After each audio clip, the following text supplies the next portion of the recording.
એવા પ્રકારની પ્રાથમિક સ્કૂલો બને છે ને પેલો ધારાસભ્ય ડફોડ એને ખબર નથી, એને જોવું જોઈએ કે ભાઈ આ સ્કૂલો તમે જો આ શિક્ષકોની ઘટ છે માનીએ છીએ, ઓરડાની ઘટ છે અમે માનીએ છીએ, સમયની સાથે બદલી થાય પણ સતત એને દેખાતું જ નથી. આટલી સુંદર પ્રાથમિક શાળાઓ બની છે, હાઈસ્કૂલો બની છે, ઇન્ટેલ ગામોની અંદર ડુમખામાં જો, માલસામટમાં, ફુલસરમાં જો, ઉંડાનો વિસ્તારની અંદર હાઈસ્કૂલો 12મા ધોરણ સુધી, આદર્શ નિવાસી શાળાઓ, એકલવ્ય મોડલ સ્કૂલો આ ભારતીય જનતા પાર્ટીના શાસનની અંદર.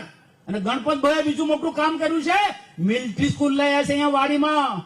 મિલિટરી સ્કૂલ આ જેવું તેવું કામ નથી, આ ભારતીય જનતા પાર્ટીના શાસનમાં થયું છે. ડેડિયાપાડામાં કોલેજ, સાગબારામાં કોલેજ, કૃષિ ઇજનેરી કોલેજ ડેડિયાપાડામાં. બીજું તમને ખબર છે, આપણા ભૂપેન્દ્રભાઈ પટેલ ને નરેન્દ્રભાઈ મોદી સરકાર ને અહીંયા બેઠેલા છે મહાબનો પર્યંતોથી ડેડિયાપાડામાં કૃષિ ઇજનેરી કોલેજની સાથે સાથે અદ્યતન પ્રકારની લાઇબ્રેરી બની છે, જે ગુજરાતમાં ક્યાંય ના હોય એવી લાઇબ્રેરી અહીંયા ડેડિયાપાડામાં આપણને ભેટ મળી છે. ટ્રાઇબલ યુનિવર્સિટી તો આપણને મળી છે, પરંતુ નર્મદા જિલ્લાને, આદિવાસી વિસ્તારને ઇજનેરી કોલેજ મળી છે ભાજપ શાસનની અંદર, મેડિકલ કોલેજ આપણને મળી છે. આમ શૈક્ષણિક ક્ષેત્રે આપણે એટલું બધું કામ કર્યું છે, અને કેટલાક આંધળાઓને, આ ધૂતરાષ્ટ્રોને એ દેખાતું નથી કે ભાજપ સરકારની અંદર કેટલા બધા વિકાસના કામો થયા છે.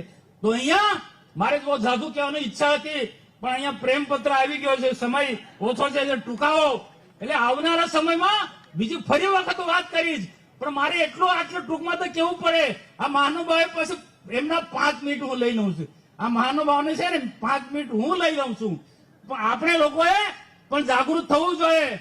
ખોટી વાતો કરનારા લોકો, જુઠ્ઠી વાતો કરનારા લોકોને જડબા તોડ જવાબ આપવાનો છે. આપણે બેસી નથી રહ્યા જવાનો. નરેન્દ્રભાઈ મોદી સાહેબ હોય કે પછી કોઈ પણ મુખ્યમંત્રી કે કોઈ પણ મંત્રી કે ભાજપના નેતાઓએ જે ગુજરાતમાં વિકાસનો કામ કર્યો છે, ઇતિહાસમાં નોંધ લેવાય છે કે કોઈ કામ નથી.